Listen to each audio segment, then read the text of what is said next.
మా గ్రామంలో ఒక రస్తా విషయం ఉంది. మా కలం పక్కనే. ఆ కలం పక్కన రస్తాను వేరే వాళ్ళు పక్కన స్థలం కొండి అది పూర్వము బస్సులు పోయే ప్రధాన రస్తా. అటువంటిది వాళ్ళ వన్డీ అడంగల ప్రకారం ఇప్పుడు రిజిస్టర్ చేస్తున్నారు. అప్పుడు ప్రభుత్వ సేకరణల భాగంగా వాళ్ళ భూమి కొంత ప్రభుత్వం లేకపోయింది. కానీ ఇప్పుడు వన్బీ అడంగంలో ఉంటే ఇప్పుడు మళ్ళీ మన రిజిస్టర్ వారు రిజిస్టర్ చేస్తున్నారు కదా.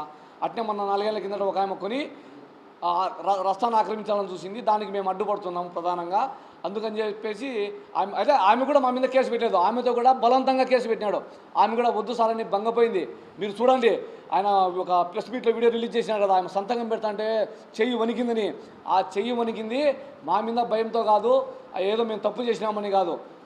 కేవలం శ్రీరాము ఏదైతే భయపెట్టి ఆమెను ఎందుకు నాతో పాటు 5వ తేదీ ఉదయం నన్ను కొట్టాడు కదా. ఆ కొట్టినప్పుడు వీడియో ఫుటేజ్ ఉండి ఆ వీడియో ఫుటేజ్లో ఎవరైతే షేక్ చాందిబీ రిపోర్ట్ ఇచ్చిందో, కంప్లైంట్ ఇచ్చిందని నాతో పెట్టారో ఆమె కొడుకును కూడా కొట్టితే అతను ఆ బాధను తట్టుకోలేక ఏడ్చడం జరిగింది.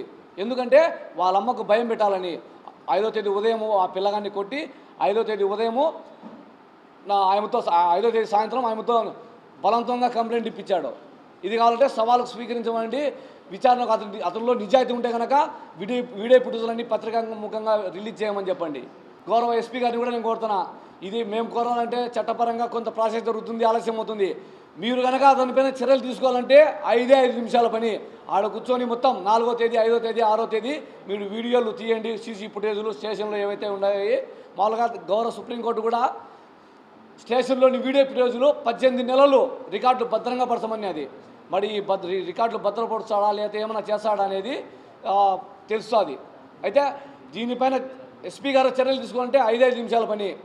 వీడియో ఫుటేజ్ చూసి ఎవరు న్యాయం ఏందని తేల్చేందుకు కూడా 5 నిమిషాల పని. కాబట్టి మేము ఎస్పీ గారిని ఒకటే కోరుకుంటున్నాము, ఎస్పీ గారు దీన్ని తన స్వీయ పర్యవేక్షణలో విచారణ జరిపి దీనిపైన నిజాలు నిర్ధారించి చర్యలు తీసుకోవాలని కోరుకుంటున్నాం.